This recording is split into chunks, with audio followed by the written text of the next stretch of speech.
an editorial defense analysis examining South Korea's military readiness and regional security.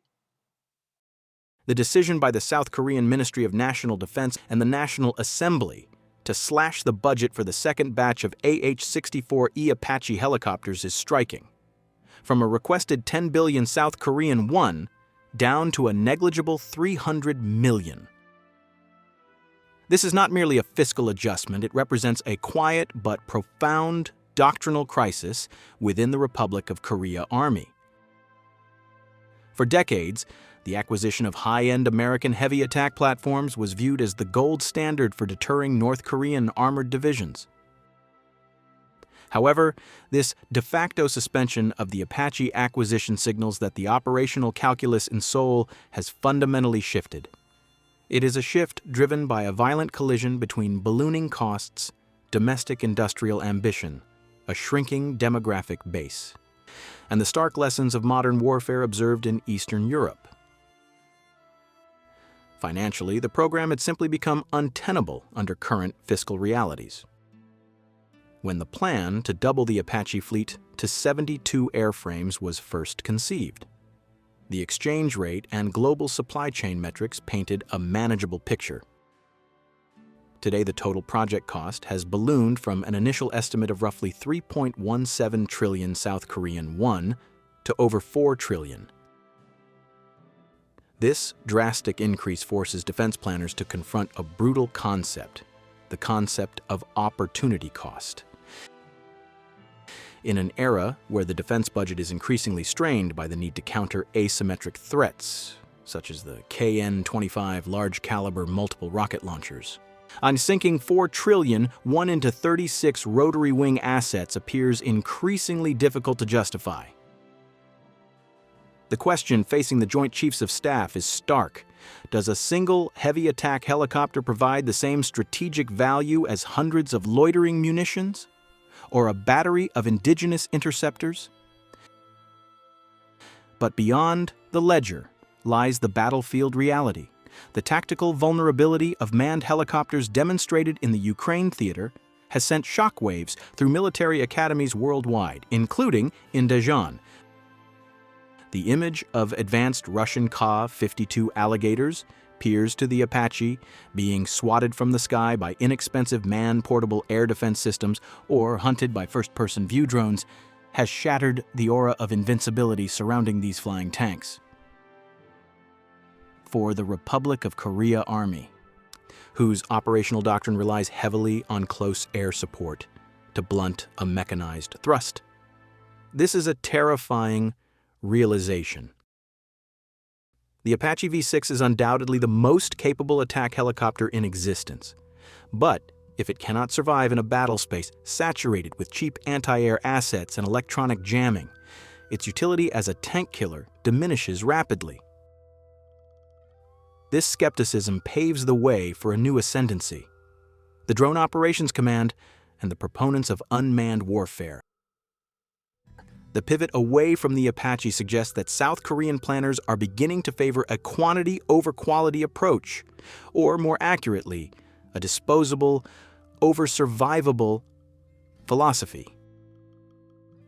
The logic is that swarms of suicide drones and loitering munitions offer a more resilient means of striking North Korean armor. Losing a drone is a logistical statistic. Losing an Apache crew is a tragedy, and a loss of millions of US dollars in training investment. Then, there's the demographic reality, a critical yet often overlooked factor with the lowest birth rate in the world. The Republic of Korea Army is staring at a precipice regarding conscription and the retention of skilled personnel. Training and maintaining a cadre of elite pilots for an expanded fleet of 72 complex helicopters requires a human resource pool that is rapidly drying up. Unmanned systems offer a solution to this manpower shortage. A single operator can manage multiple loitering munitions, and the training pipeline is significantly shorter than that of rotary-wing aviators. However, viewing this purely as a tactical or demographic evolution, yet ignores the potent influence of domestic industrial politics. The rise of Korea Aerospace Industries and its Light Armed Helicopter, or LAH, provides a convenient off-ramp for policymakers looking to cut foreign spending. While the LAH lacks the heavy armor or payload of the Apache, it is a sovereign product. The cancellation of the American helicopters creates a protected market niche for the domestic platform. It allows the government to funnel defense spending back into the local economy rather than sending it to Boeing. The emerging concept of manned-unmanned teaming, where a human-piloted helicopter controls nearby drones, offers a compromise. By retaining the existing fleet of 36 Apaches as command nodes, while filling the striker role with domestic LAHs and drones, Seoul attempts to balance alliance commitments with industrial nationalism. Yet, this strategic gamble is fraught with risk. The assumption that drones can fully replace the heavy attack role may be premature optimism. The seamless integration required for effective teaming is technologically immature. Moreover, the physical limitations of the light-armed helicopter cannot be ignored. Based on a civilian airframe design, it lacks the survivability features of a purpose-built military machine. In a high-intensity conflict where North Korean air defenses are active, the lighter indigenous helicopters may prove to be fragile liabilities. If the timeline for the maturation of the drone force does not align with the retirement of aging assets, the Army risks a dangerous capability gap. There is a tangible danger that in the rush to embrace the future of warfare, the military is discarding the proven insurance policy required for the present. The reduction of the budget to 300 million won is effectively a placeholder.